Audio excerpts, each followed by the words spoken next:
Marco parked the car in front of the motel, the flickering neon sign casting a pale glow over his tense face. Rain hammered against the windshield, muffling the sounds of the world around them. He glanced at Isabela in the passenger seat, but she avoided his gaze, staring intently at the fogged-up window. Something about this night felt different. The promise that this would be their last time together didn't bring relief. It only added to the weight pressing on them. Neither of them knew that by stepping into that room, they were sealing their fates in a way neither could have imagined.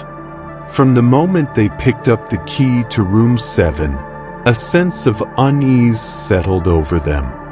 When the door clicked shut behind them, it was as if the outside world had ceased to exist, leaving them alone in a suffocating silence. The room's yellow-tinted light cast long, dancing shadows on the walls, but it somehow felt like it wasn't illuminating anything. Something was wrong, though neither could name what it was. If you want to help us post more stories like this, it's simple. All we need is a like on this video. If you enjoy our content, subscribe to the channel and turn on notifications so you know when we release new stories like this. Marco and Isabela had been together for years, but always in secret. He, a married man, carried guilt like a weight on his shoulders. She, a free-spirited artist, teetered between passion and the despair of loving someone who could never truly be hers. That night, Marco had insisted on meeting her to end things once and for all.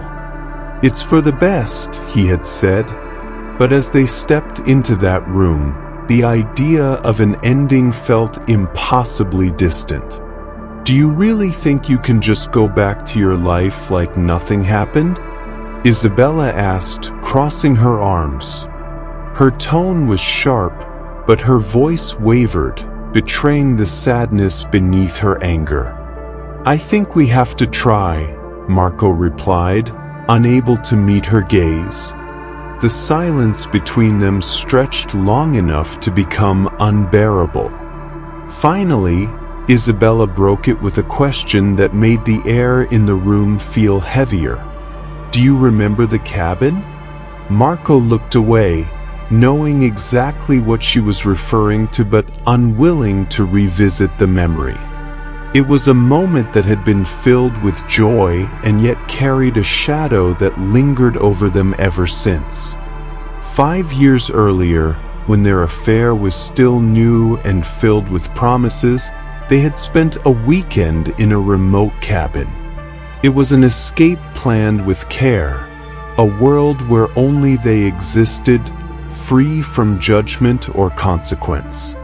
On their last night there, after a bottle of wine, Isabela had come up with an idea. "Let's make a promise," she had said, taking his hand in hers. "Let's vow that we'll never be apart. Not in life, not in death." Marco had laughed, thinking it was just a romantic whim. But Isabela had been serious. She grabbed a small kitchen knife and made a shallow cut on her palm. "It's just symbolic," she said, extending the knife to him. Reluctantly, Marco had done the same. They clasped their bleeding hands together and repeated the words, "We will never be apart. Not in life, not in death." At the time, it had seemed harmless, even endearing. But that night, Marco had a nightmare he couldn't shake. He was trapped in a dark place, surrounded by whispers echoing the words of their vow. In the dream, he felt something watching him, an unseen presence that chilled him to the core. Now, back in the motel, Marco felt a shiver as Isabela brought up the pact. "Why are you talking about that now?" he asked, trying to keep his voice steady. "Because I feel like we're breaking our promise," she said, her eyes locking onto his. Before Marco could respond, the room's lights began to flicker. He tried to convince himself it was just faulty wiring, but the cold seeping into the air suggested otherwise. Suddenly, the lamp went out, plunging the room into darkness. "Marco?" Isabela called out, her voice trembling. "I'm here," he said, reaching for her hand in the dark.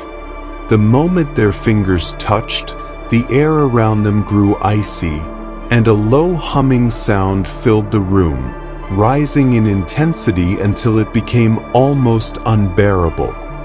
Then, in the corner of the room, a pale blue light appeared, slowly expanding until it formed a figure.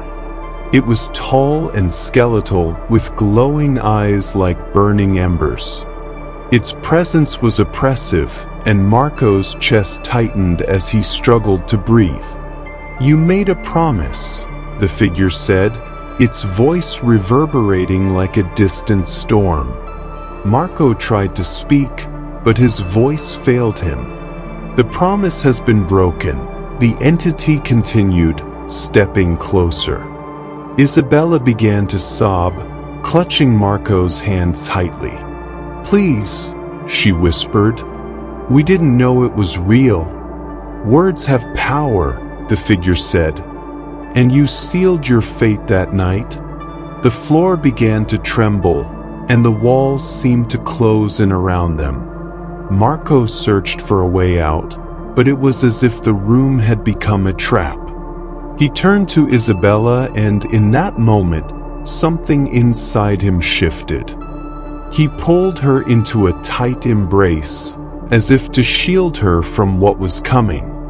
"I'm sorry," he whispered in her ear as the blue light engulfed them. The next morning, the motel clerk found their bodies. They were lying on the bed, entwined in an embrace, their faces serene as if they had fallen asleep mid-dream.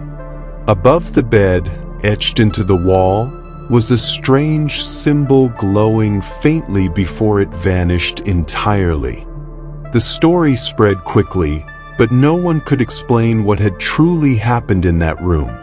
The only thing that remained was the echo of the words Marco and Isabela had spoken years earlier: "We will never be apart.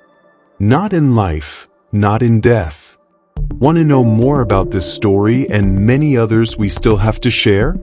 Then don't forget to like this video and subscribe to the channel. Every day, a new story comes straight from our mysterious archive, filled with tales and accounts we've gathered from various sources. Cases with stories that will give you chills. Also, don't forget to share this video with that friend of yours who loves a good mystery.